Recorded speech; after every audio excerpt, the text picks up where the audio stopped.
और सीधे रुख करेंगे अनुराग ठाकुर की प्रेस कॉन्फ्रेंस का। जो हमारी पेट्रोलियम कंपनीज हैं, पब्लिक सेक्टर अंडरटेकिंग की जो ऑयल मार्केटिंग कंपनीज हैं, जून 2020 से लेकर जून 2022 तक 22,000 करोड़ रुपए का जो इन्होंने खर्चा वहन किया है, वो वन टाइम ग्रांट भारत सरकार 22,000 करोड़ रुपए की दे रही है ताकि आम नागरिक के ऊपर, देश की सामान्य जनता जो हमारे देश के नागरिक है उसके ऊपर इसका बोझ ना पड़े। तो उसके लिए one time grant public sector undertaking की ऑयल मार्केटिंग कंपनीज को दी गई हैं, जिसमें इंडियन ऑयल कॉरपोरेशन लिमिटेड है, भारत पेट्रोलियम कॉरपोरेशन लिमिटेड है और हिंदुस्तान पेट्रोलियम कॉरपोरेशन लिमिटेड है।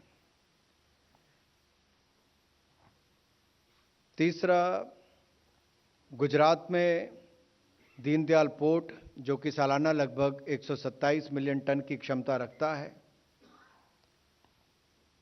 एक बड़ा निर्णय लिया गया है ताकि पीपीपी मोड के अंतर्गत, बिल्ड ऑपरेट ट्रांसफर के मोड पर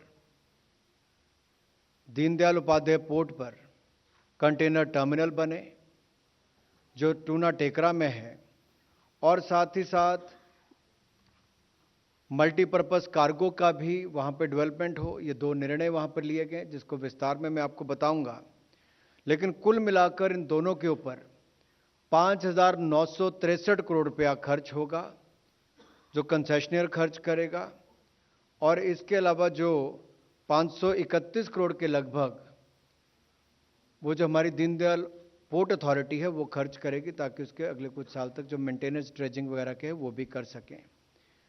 इससे क्षमता भी बढ़ेगी। जम्मू कश्मीर, मध्य प्रदेश, उत्तर प्रदेश से लेकर गुजरात तक व्यापार करने के लिए भी इस पूरी मार्केट को भी इससे पूरा जोड़ा जाएगा और एक्सपोर्ट और इंपोर्ट के बहुत काम आएगी। इसको मैं विस्तार में आपको बाद में बताता हूं। इसके अलावा multiple state cooperative societies amendment bill 2022, इसमें भी संशोधन किए गए हैं ताकि इसमें और पारदर्शिता बढ़ सके, जवाबदेही तय हो। और आपने देखा होगा कि ये जो मल्टी स्टेट कोऑपरेटिव सोसाइटीज हैं, इनके बहुत सारे कुप्रबंधन के मामले कई क्षेत्रों में आते थे, चाहे वित्तीय गबन हो या सोसाइटी के चुनाव की बात हो, उसमें विलंब की बात हो। ये जो बदलाव इसमें किए गए हैं, इसमें मल्टी स्टेट कोऑपरेटिव सोसाइटी के रजिस्ट्रेशन को भी सरल किया गया है, गवर्नेंस को भी सुधार लाने के लिए काम किया जाएगा। और यही नहीं, जिस तरह से भारत सरकार ट्रांसपेरेंसी और अकाउंटेबिलिटी के लिए जानी जाती है, पारदर्शिता और जवाबदेही के लिए और ईज ऑफ डूइंग बिजनेस के लिए लगातार मोदी सरकार काम करती है, कोऑपरेटिव मंत्रालय का गठन भी उसी दृष्टि से किया गया था कि नीचे रोजगार स्वरोजगार के साथ साथ कोऑपरेटिव मूवमेंट को और बल दिया जा सके। चाहे जेम के साथ जोड़ने की बाकी बातें भी पहले हुई हैं, उस दिशा में एक बड़ा कदम ये अमेंडमेंट बिल लाने का है।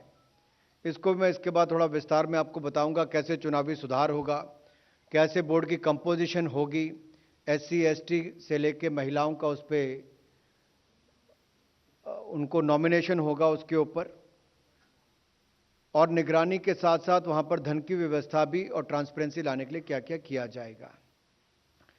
एक और निर्णय जो prime minister development initiative for north eastern region है, पीएम डिवाइन, जिसकी घोषणा बजट सत्र में, बजट के समय 2022-23 में वित्त मंत्री जी ने की थी।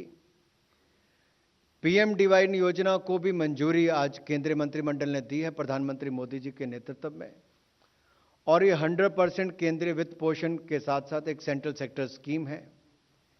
इसके लिए 6,600 करोड़ रुपया 2022-23 से लेकर 2025-26 तक 15वें वित्त आयोग की अवधि के शेष तक इसको मंजूरी दी गई, जो 4 साल की अवधि है। पीएम डिवाइन के जो मूल उद्देश्य हैं वो पीएम गति शक्ति की भावना के अनुरूप इंफ्रास्ट्रक्चर फंड करना, पूर्वोत्तर की जरूरतों के आधार पर सामाजिक विकास परियोजनाओं का समर्थन करना, युवाओं और महिलाओं के लिए आजीविकाओं की गतिविधियों को सक्षम करना, और विभिन्न क्षेत्रों में डेवलपमेंट गैप्स को भरने का काम भी करेंगे। इसकी 500 करोड़ तक की लिमिट रहेगी। सोशल डेवलपमेंट के काम आएगा, लाइवलीहुड के काम आएगा। और हम पूर्व की सरकारों की तरह नहीं, हम एक्ट ईस्ट पॉलिसी के अंतर्गत काम करते हैं। चाहे आपने पहले आधारभूत ढांचा देखा हो या अब पीएम डिवाइन योजना हो, यह भी उसी दिशा में काम कर रही है। मैं एक एक करके आपको कुछ विषयों पर वापस लाना चाहूंगा। 2 टर्मिनल्स की गुजरात के जो कच्छ रीजन है कांडला पोर्ट पर, और ये दीनदयाल पोर्ट अथॉरिटी, यहां पर ये लगभग देश के जो पहले 12 पोर्ट्स आते हैं उनमें से एक है। दीनदयाल पोर्ट की जो कैपेसिटी है कार्गो हैंडलिंग की, वो लगभग 300 मीट्रिक टन पर एनम। और ये जो 2 नए टर्मिनल्स की मैं बात कर रहा हूं, इसमें एक मल्टीपर्पस कार्गो होगा। ये टूना टेकरा में है, जिसमें 2250 करोड़ रुपया खर्च होगा, जिसमें से 1719 करोड़ रुपया कंसेशनियर खर्च करेगा, जो कार्गो बर्थ बनाने के लिए turning circle, approach channel, dredging कार्य सब इसमें शामिल होंगे। और इसके अलावा जो दीनदयाल पोर्ट अथॉरिटी है, वो 531 करोड़ रुपया कॉमन यूजर एक्सचेंज चैनल के रूप में कैपिटल जो ड्रेजिंग है और कॉमन यूजर रोड के निर्माण के लिए खर्च करेगी। इसका लाभ ये होगा कि हमारे बड़े शिप्स आने की इसकी क्षमता भी बनेगी। शुरुआत में जैसे 15 मीटर ड्राफ्ट वेसल्स, ये 1 लाख डेडवेट टनेज को लेकर, और भविष्य में इसको कंसेशनियर जो उसको ये भी अप्रूवल है कि 18 मीटर तक का ड्राफ्ट ये बना सकते हैं, जिसकी गहराई 18 मीटर की होगी, जिसके कारण बड़े वेसल्स यहां पर आ सकें। और ये कच्छ रीजन में ना केवल गुजरात के लिए, बल्कि जम्मू कश्मीर, मध्य प्रदेश, उत्तर प्रदेश से लेकर हमारे राजस्थान तक को भी इसका लाभ मिलेगा। अगर इसकी आप क्षमता को देखेंगे, 2026 में इसको 2.85 million metric ton per annum का होगा, और 2030 तक इसको 27.49 million metric ton per annum पे ले जाने का प्रावधान रखा गया है। दूसरा जो है कंटेनर टर्मिनल, यह भी टूना टेकरा पर है, दीनदयाल पोर्ट पर ही बनेगा, और इसको भी बीओटी के आधार पर बनाया जाएगा। 4243 करोड़ रुपया इसके ऊपर अनुमानित लागत जो कंसेशनियर की तरफ से आएगी, और 296 करोड़ रुपया जो है जो यूजर फैसिलिटीज के लिए दीनदयाल पोर्ट अथॉरिटी खर्च करेगी। यह क्लोज कंटेनर टर्मिनल होगा, जो भारत के उत्तरी भाग को जम्मू कश्मीर, राजस्थान, उत्तर प्रदेश, मध्य प्रदेश, इनको भी अपनी सेवाएं देगा। इससे अर्थव्यवस्था को भी बढ़ावा मिलेगा, रोजगार के भी विभिन्न अवसर पैदा होंगे। कंसेशन का जो एग्रीमेंट है वो 30 वर्ष के लिए होगा।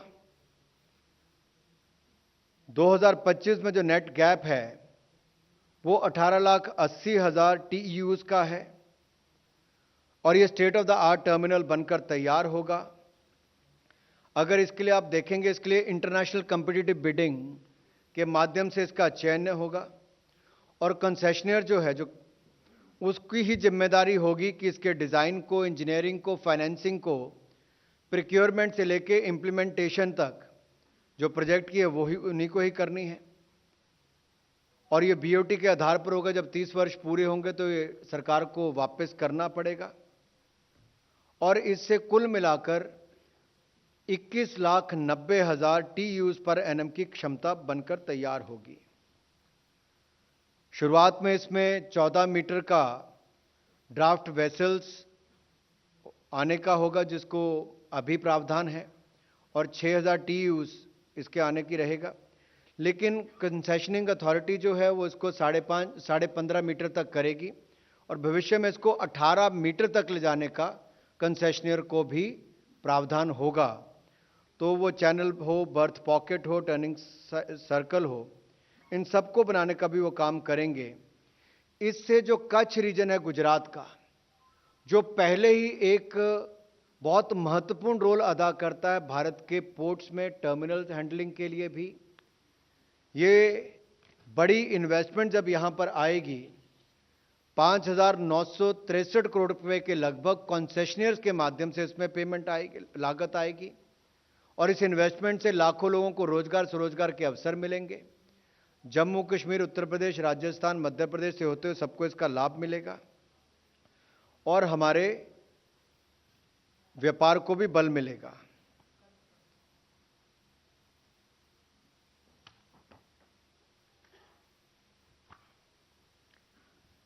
मल्टी स्टेट कोऑपरेटिव सोसाइटीज,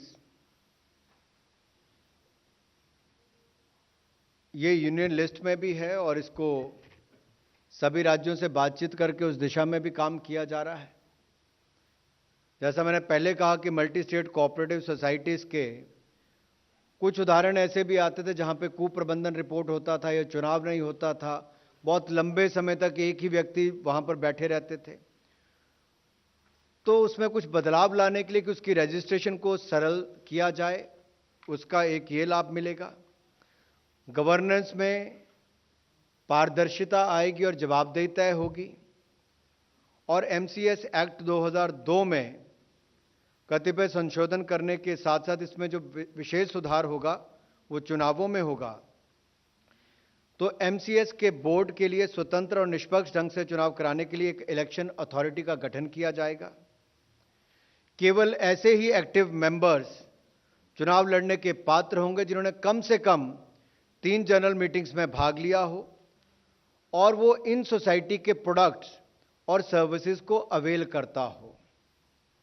दूसरा जो है, बोर्ड के कंपोजिशन, मीटिंग्स और मेंबरशिप में भी सुधार होगा। बोर्ड में महिलाओं के लिए 2 सीट्स और एससी एसटी के लिए 1 सीट आरक्षित होगी। Board banking, management, finance, cooperative management क्षेत्र के 2 एक्सपर्ट्स को कोऑप्ट सदस्य के रूप में लेगा। बोर्ड मीटिंग के लिए कम से कम 1/3 मेंबर्स का कोरम अनिवार्य होगा। जहां गवर्नेंस और ट्रांसपेरेंसी की मैं बात करता हूं, तो सोसाइटी की रजिस्ट्रेशन के लिए लिक्विडिटी, एक्सपोजर आदि संबंधित फाइनेंशियल नॉर्म्स निर्धारित किए जा रहे हैं। 500 करोड़ रुपए से अधिक डिपॉजिट वाले मल्टी स्टेट कोऑपरेटिव बैंक या मल्टी स्टेट क्रेडिट सोसाइटी तथा 500 करोड़ से अधिक वार्षिक टर्नओवर वाली मल्टी स्टेट कोऑपरेटिव सोसाइटी का ऑडिट अब सेंट्रल रजिस्ट्रार के पैनल से लिए गए ऑडिटर के द्वारा ही किया जाएगा।